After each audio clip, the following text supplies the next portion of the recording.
tarde a todos. Meu nome é Jordana. Hoje eu vim aqui falar com vocês um pouquinho sobre como a nutrição pode ajudar, né, na prevenção do câncer de mama. Ou do câncer de pele, perdão, pessoal. A maioria dos estudos que eu vou falar aqui, eles são, como fala, eles falam da proteção, mas a gente sempre tem que lembrar que para a proteção do câncer de pele, a primeira proteção é a proteção de uso do protetor solar e a exposição, né? Menor exposição aos raios, ok? Então, eu vou falar um pouquinho de como a nutrição pode ajudar, tá? Como os nutrientes podem ser aliados na prevenção do câncer de pele. Então, o câncer de pele é o câncer mais frequente no Brasil, né? De todas as neoplasias malignas diagnosticadas no mundo, o câncer de pele não melanoma é o tipo mais frequente em ambos os sexos, tanto mulheres como homens, todo o mundo. E é o mesmo no Brasil, né? É mais frequente em pessoas de pele mais clara, ele acomete mais pessoas a partir dos 40 anos, porém, esse perfil de acometer pessoas de idade mais velhas, ele vem se modificando com a constante exposição dos jovens aos raios solares, tanto por questões estéticas, como também por atividades, né? Atividades profissionais. Nos indivíduos de pele negra, ele é mais comum nas áreas claras, por exemplo, palma das mãos e plantas dos pés. Ele corresponde a cerca de 30% de todos os tumores malignos registrados no Brasil, né? Apesar de ser um câncer muito prevalente, ele possui um bom prognóstico, ou seja, quando ele é diagnosticado, o tratamento ele é eficaz, tem uma grande chance de cura, né? Se ele for detectado na fase inicial. Ele vai ser classificado em não melanoma e melanoma, ok? E aí, quando a gente fala, a gente tem o câncer de células escamosas da pele, né? E o câncer basocelular, que são a maioria dos casos. Esse tipo de câncer é o câncer não melanoma. Ambos se originam a partir de mutações, né? Essas mutações, elas ocorrem nos queratináceos epidérmicos, e são decorrentes da exposição cumulativa, então, ao longo do tempo, aos raios ultravioletas, ok?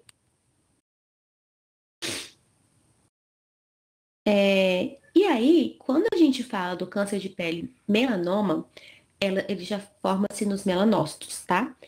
Ele é um câncer que tem uma característica mais agressiva. Por quê? Porque ele tem uma característica de multiplicação mais rápida, tá? É a maior capacidade de espalhar para outros órgãos, porém a boa notícia é que ele é muito menos comum. E ele geralmente tem uns fatores de risco peculiares que é somente dele, né?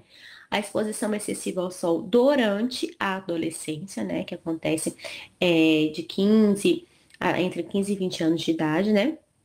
Ou por algum motivo acontece algum tipo de queimadura celular, né? Entre 15 e 20 anos de idade também.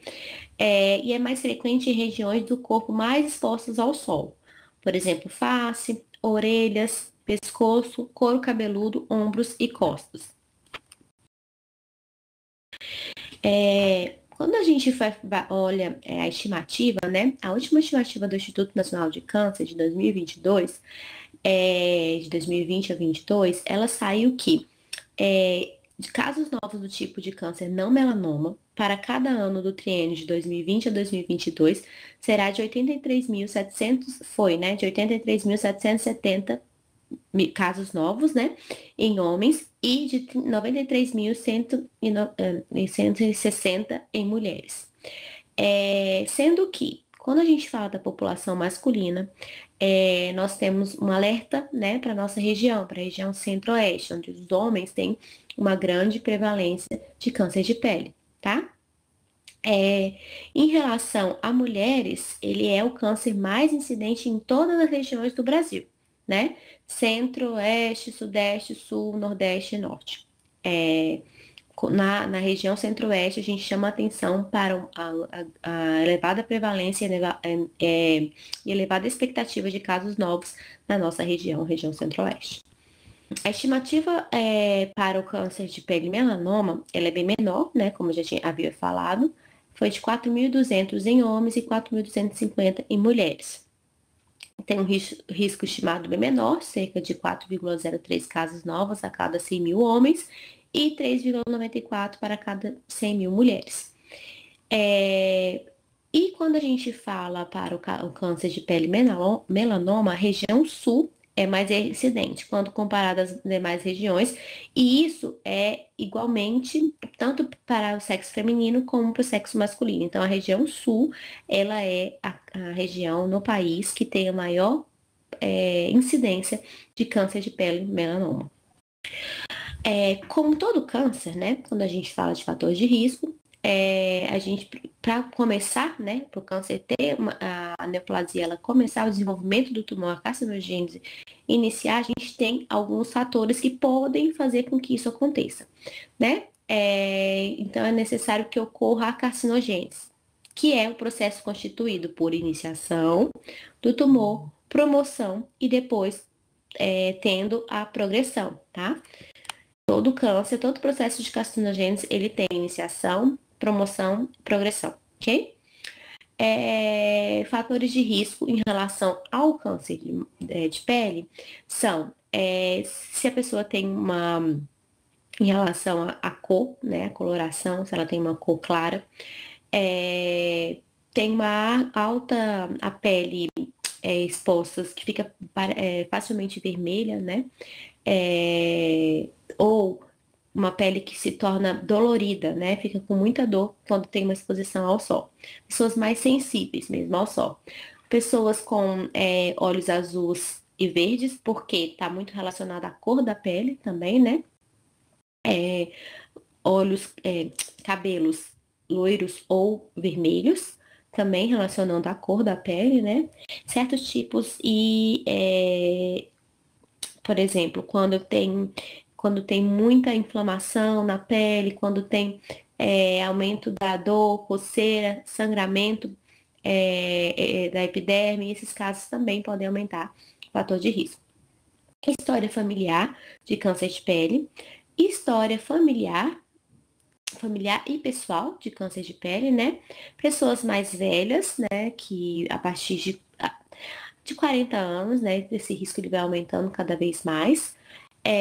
Esses danos acumulativos que são ocasionados pela exposição a radicais livres ao longo do tempo, pelo próprio exposição aos raios solares, né? Isso tudo ele vai sendo cumulativo. Então, por isso mesmo que pessoas em idades mais velhas elas têm mais chances, como a maioria dos cânceres, não todos, mas a maioria dos cânceres, quanto mais velho, mais chance a pessoa tem, né? Exposições aos raios ultravioletas e exposição ambiental à poluição.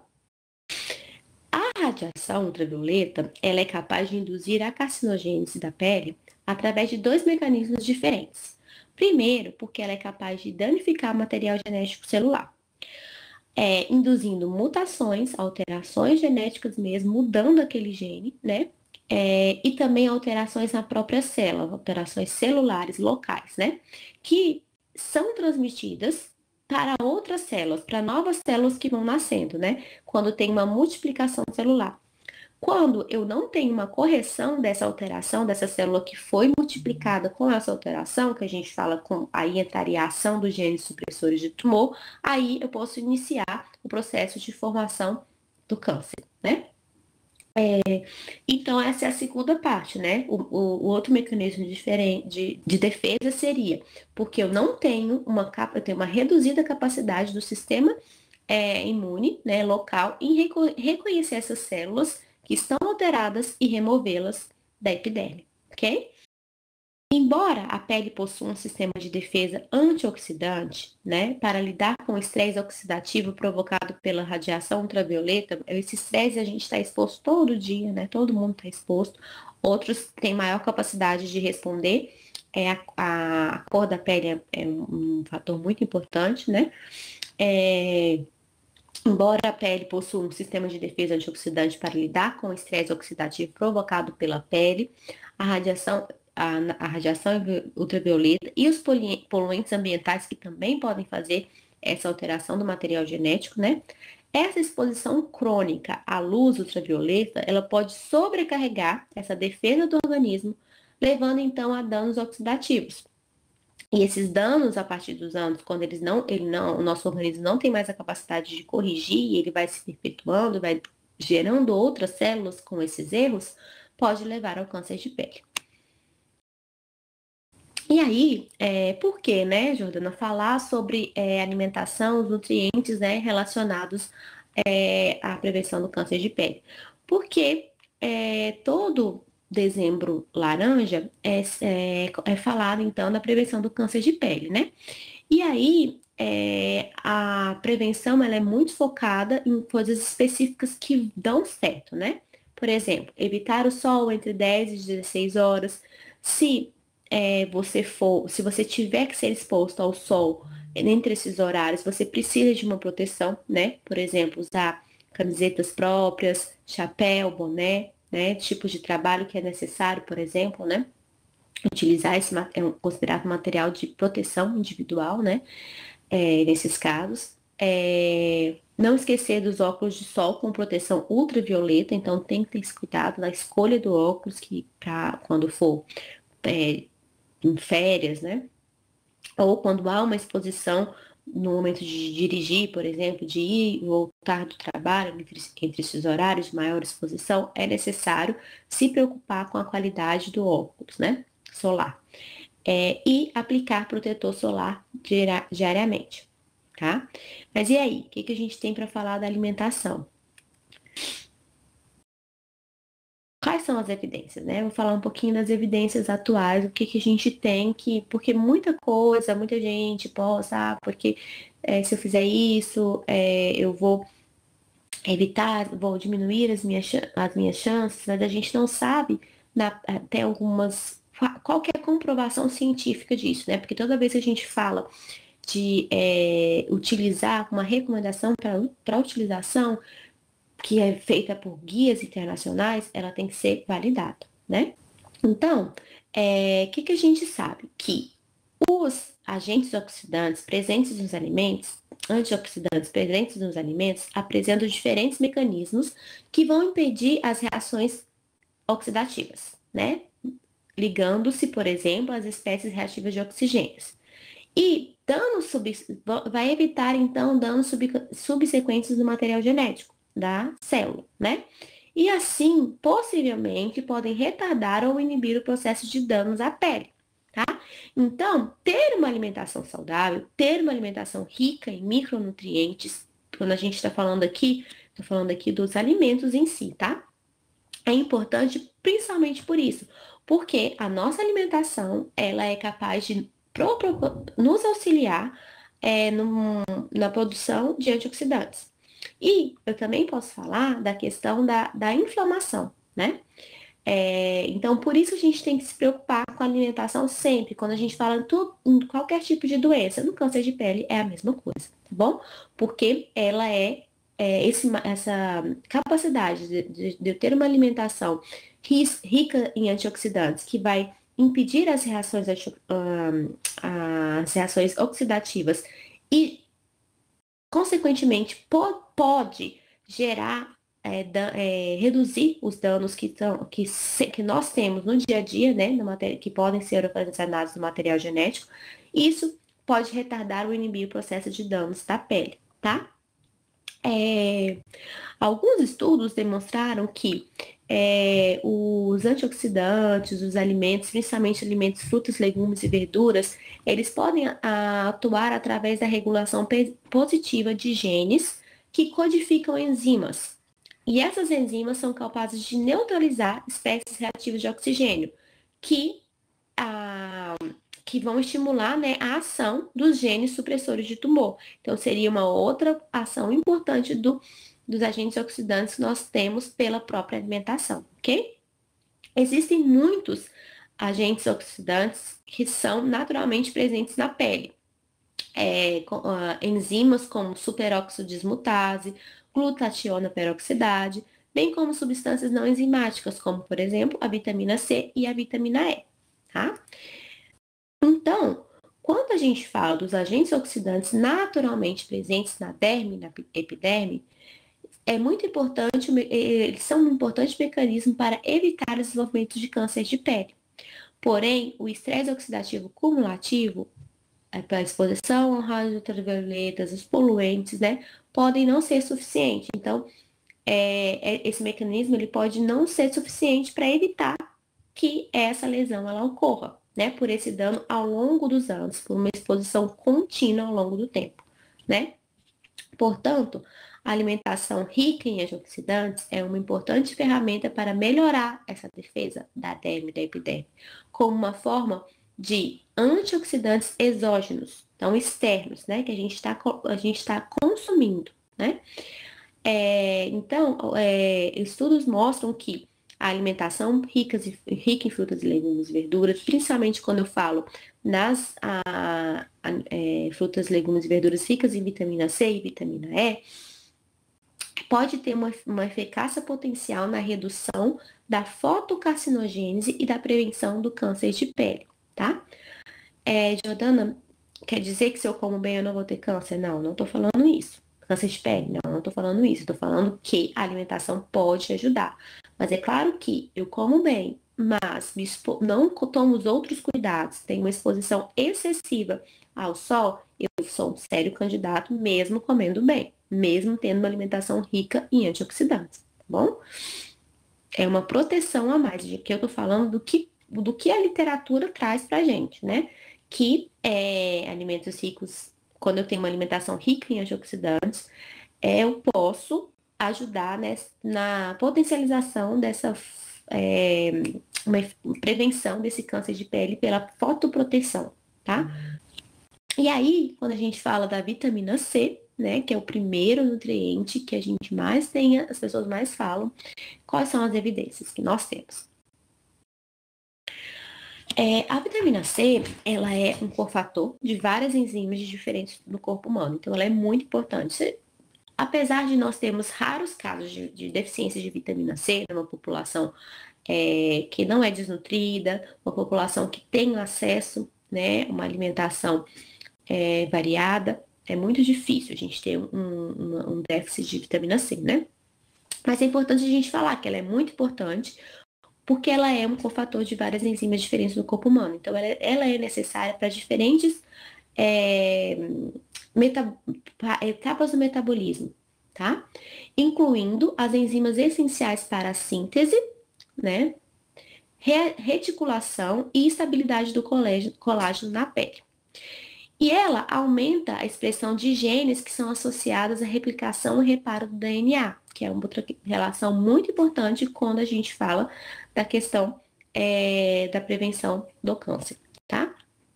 Também a vitamina C, ela atua como um antioxidante intracelular. Em estudos, demonstrou-se fornecer proteção contra a radiação ultravioleta e carcinogênese. Em estudos in vitro, em combinação com a vitamina E, a vitamina C ela protege contra a apoptose celular induzida por raios ultravioletas B, né, nas células da derme, né? E aí também, esse estudo também demonstrou que a vitamina E ela pode ter um efeito, foi um estudo in vitro, né? Também pode ter um efeito muito bom na prevenção do tabaco, tá? O tabaco ele pode gerar lesão de pele também, porque ele é um poluente, né? Então, a vitamina E também seria eficiente in vitro, né? Para reduzir as chances de um câncer de pele pela exposição do cigarro, da fumaça do tabaco, né? Dos poluentes de maneira geral, da fumaça do trânsito, enfim, que é uma exposição semelhante. A suplementação de extrato de chá verde e vitamina C por 50 miligramas por dia, foi um estudo que foi feito em 2015, que eles avaliaram a suplementação de extrato de chá verde e vitamina C. por 50 miligramas por dia, mas eles não encontraram eficácia. E aí, os autores, na própria discussão, eles falam que a vitamina C, ela não deve ser encorajada uma suplementação, e sim, ela deve ser da própria alimentação, tá? Então, quando a vitamina C, ela é da orina das frutas, cítricas, por exemplo, ela é eficaz. A gente não sabe o impacto da suplementação até o momento. E aí, outra questão que os dois estudos que eu encontrei que foram mais detalhados, que desse de Qatar e FAR de 2015, em relação à vitamina C, e os dois falam a mesma coisa, que nós temos que nos preocupar é com que a pessoa, quando o paciente chega até mim, que ele tenha um consumo frequente, então eu não posso ter uma distribuição não normal. Eu tenho que ter uma distribuição normal do consumo de vitamina C. Então, todos os dias, o paciente ele tem que consumir vitamina C conforme a necessidade estimada para ele, tá? A recomendação estimada para ele. Então, isso é muito importante. Uma superdosagem não vai adiantar, ela vai ser ineficaz. Até porque a gente sabe que a vitamina C, ela é hidrossolúvel. Então, ela é liberada pela urina. Ela não vai ficar retina no corpo humano. A maior expressão de genes associados à replicação e reparo do DNA. Em um estudo que foi feito em 2009, é um estudo um pouquinho mais antigo, ele mostrou que com fibroblastos dérmicos humanos foram tratados, então esse estudo foi com humanos, né? Foi um estudo experimental. Esses fibroblastos eles foram tratados com vitamina C e os pesquisadores descobriram uma expressão aumentada de genes associados à replicação e reparo do DNA. E os fibroblastos demonstraram reparo mais rápido de bases de DNA danificadas por oxidação.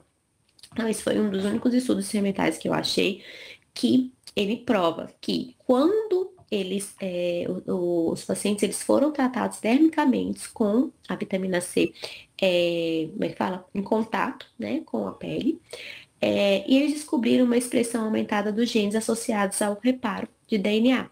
E eles conseguiram, né, uma cicatrização melhor, um reparo melhor desses fibroblastos, demonstrando um reparo mais rápido das bases de DNA que já estavam danificadas por oxidação, tá? Então, quando a gente fala aqui da vitamina C, o que nós temos que ter em mente é isso, uma avaliação, claro que ela é individual, nós temos uma recomendação internacional pelo RDA, né? Primeiro a gente faz a avaliação pela estimativa da necessidade dietética do paciente e a gente vai propor um planejamento dietético de acordo com a RDA, né? Porque a vitamina C, ela pode sim ser importante nessa prevenção. E a vitamina A a vitamina E, ela representa um grupo de moléculas lipossolúveis, né? Ou tocotrienos e tocofenóis, né? Que são, eu posso encontrar elas principalmente em fontes naturais do óleo de soja, ou a própria soja, germe de trigo, que no germe de trigo ele tem maior atividade biológica. Quando ela é sintetizada, quando eu tenho, por exemplo, a sintetizada que a gente tem muitas pessoas que usam a suplementação de vitamina E, ela tem uma menor atividade biológica, tá? Utiliza-se a designação de UI, né, que é a unidade internacional, que se refere ao mesmo nível de atividade biológica, independente da forma de vitamina E utilizada. Então, geralmente usa isso, a UI, unidade internacional. E ela pode ser utilizada para uma possível prevenção, por prevenir a peroxidação lipídica por espécies reativas de oxigênio na membrana celular da epiderme, tá? E estudos de queratinócitos de camundongos, então estudos em animal, o tratamento desses camundongos com vitamina E antes da radiação ultravioleta, então a gente fala da prevenção aqui, não do tratamento. Quando eu falei da vitamina C, eu falei do tratamento, né? Aqui, os estudos foram focados na prevenção. Então, primeiro eu tenho uma exposição prévia, né, à vitamina E, e depois os ratinhos foram expostos à radiação ultravioleta. E aí, os ratos que tiveram esse tratamento com a vitamina E, tratamento prévio, uma exposição prévia com elevada quantidade de vitamina E, tiveram menor dano epidêmico associado à exposição aos raios ultravioletas, tá? Em fibroblastos humanos, um estudo feito em 2002, né, mostrou que a exposição à luz ultravioleta A, as vitaminas C e E mostraram potencial papel fotoprotetor, tá? Uma revisão. A ausência de estudos experimentais em humanos para a vitamina E. A vitamina C a gente teve aquele tratamento, né? Não tem conhecimento de outros de prevenção. Mas para a vitamina E não tem estudos experimentais em humanos controlados com amostra significativa. Então, eu quero deixar bem claro aqui, né, em relação ao número amostral e se o que eles controlaram nos estudos, ok? Beta-caroteno. Os carotenoides, né, são um grupo de compostos vegetais que conferem uma cor amarelo, alaranjado, brilhante às diferentes frutas e vegetais em que são encontrados, né? Mais conhecido, a cenoura, né? Existem centenas de carotenoides, porém o beta-caroteno é o mais estudado e também é o mais consumido. E é o que tem um marketing maior, né, em relação a ele. Em estudos de laboratório e em animais, né, os carotenoides demonstraram impactar a carcinogênese por diferentes formas. Primeiro, conversão em retinoides, né, que suprimiram a carcinogênese em vários modelos de tumores animais. Capacidade antioxidante. Por quê? Porque a gente sabe, né, que os beta-caroteno tem a capacidade antioxidante. E a capacidade antioxidante, ela está muito relacionada à capacidade de eliminar radicais livres, proteção contra peroxidação lipídica induzida por algum oxidante, que no caso, os raios ultravioletas funcionam como um oxidante também. E em relação ao selênio, né, na nossa castanha do Brasil, é uma fonte riquíssima de selênio, uma das maiores fontes que nós temos, né? O selênio é um mineral encontrado em castanhas, plantas cultivadas em solos com altas concentrações de selênio, bem como algumas carnes e peixes. As selenoproteínas, né, que são proteínas formadas por selênio e são importantes antioxidantes, né, essenciais que desempenham um papel importante no crescimento e viabilidade dos queratinócitos. Então, em estudos com camundongos, aqueles sem selenoproteínas nos queratinócitos desenvolveram anormalidades na pele, com lesões caracterizadas como pré-malignas. Foi um estudo de 2010 que eles analisaram, pegaram camundongos e avaliaram em relação à quantidade de selenoproteínas. Eles deram diferentes dietas, né, para esses pacientes e eles observaram que aqueles que eles tiveram uma dieta pobre em selênio tiveram também menor quantidade ou nenhuma quantidade de selenoproteínas nos queranócitos. E depois eles expuseram esses ratinhos a grande quantidade de radiação ultravioleta. E aí eles observaram que eles desenvolveram anormalidades na pele, com lesões caracterizadas como pré-malignas. E no modelo de carcinogênese em camundongos, lesões cutâneas foram encontradas, lesões cutâneas pré-malignas, e aí, posteriormente, eles foram tratados com selênio. Então, primeiro eles suprimiram, depois eles trataram, né? E aí, quando eles trataram essa lesão pré-maligna com selênio, eles observaram que a utilização do selênio reduziu significativamente as lesões cutâneas, gerou uma diminuição significativa na proliferação das células que já estavam alteradas e estimulou, né, a apoptose, né, a morte programada daquelas células que já estavam modificadas, já estavam alteradas. Também gerou uma inibição da peroxidação lipídica na pele dos camundongos. E também o tratamento posterior com selênio, ele aumentou as enzimas antioxidantes, né? Tanto a catalase e a superófito dismutase, nesse camundongo. Então, de todas o que nós temos, né, de novo, em relação ao câncer de pele e a utilização da dieta nessa prevenção.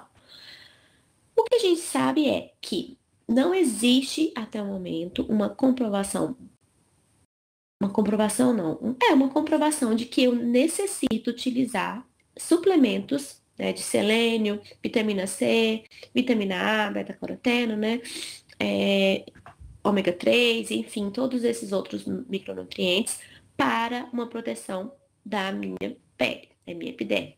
Cientificamente falando, com estudos de tamanho amostral significativo, sem erros de coleta, né? Mas um padrão alimentar saudável parece ser mais benéfico.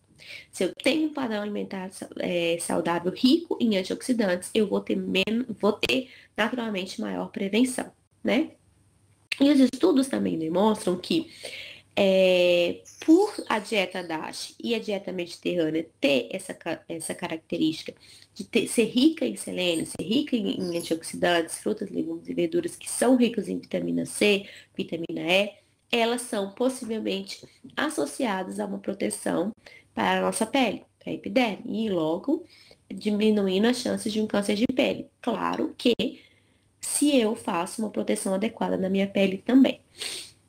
Assim como seria eficiente para auxiliar durante o tratamento. Porém, nós temos poucos estudos recentes, e principalmente quando eu falo em humanos, são escassos os estudos que utilizam